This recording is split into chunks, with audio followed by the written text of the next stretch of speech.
In this video, I'll talk about two teacher-related incidents in Queensland schools, both quite extreme, but one handled very differently from the other.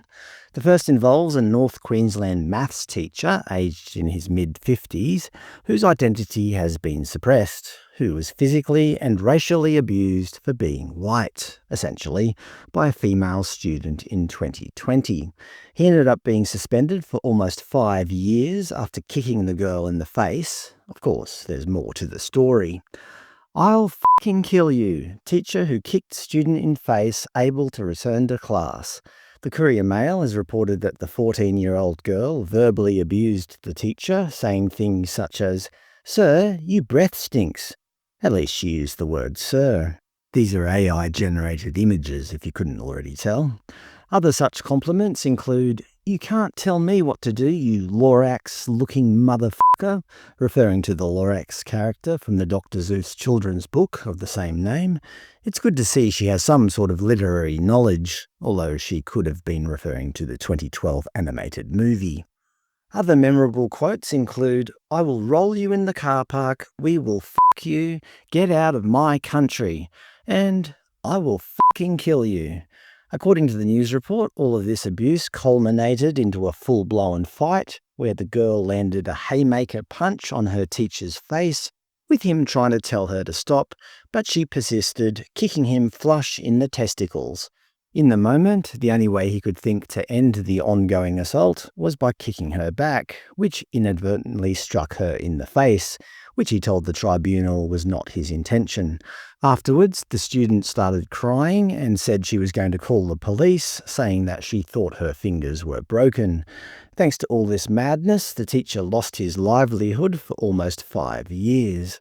The good news, I suppose, if you can say there's any good news that's come out of all of this, is that Peter Roney KC, a member of the Queensland Civil and Administrative Tribunal, ruled that the teacher was the victim of severe provocation, verbal and racial abuse, insults and threats of physical violence, as well as significant actual violence perpetrated on him, before he kicked the 14-year-old 9th grade student.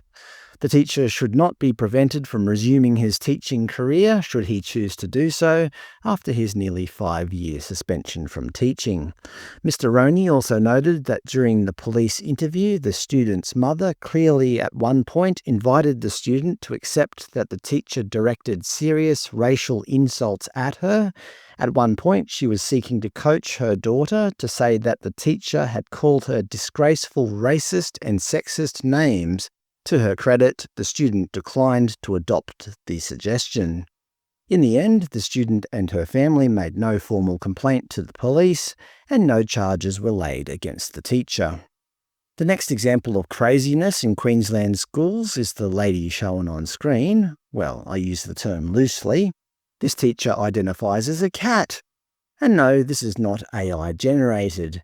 Hindustan Times. Queensland school teacher identifies as cat, licks hand, hisses at students, calls herself Miss Purr. Yes, this is so insane that it made it all the way over to the Indian news networks. I won't do the accent, but Queensland has full-blown lost it. It's reported that this teacher at Marsden State High School in Logan City identifies herself as a cat during classroom sessions and allegedly insists that students address her as Miss Purr. Apparently, she screeches and growls when the students don't listen and literally licks her hands when she's feeling bored. According to recent reports by the Courier Mail, Miss Purr no longer working after widespread condemnation. According to the article, she uses they-them pronouns, so this whole time I've been using the wrong pronouns. Actually, I don't care. She's a nutcase. She needs serious help and should not be anywhere near a classroom, which potentially would have my children in it. Anyway, that's the latest on teaching in Queensland. I hope we haven't completely lost it, but apparently things aren't looking too good.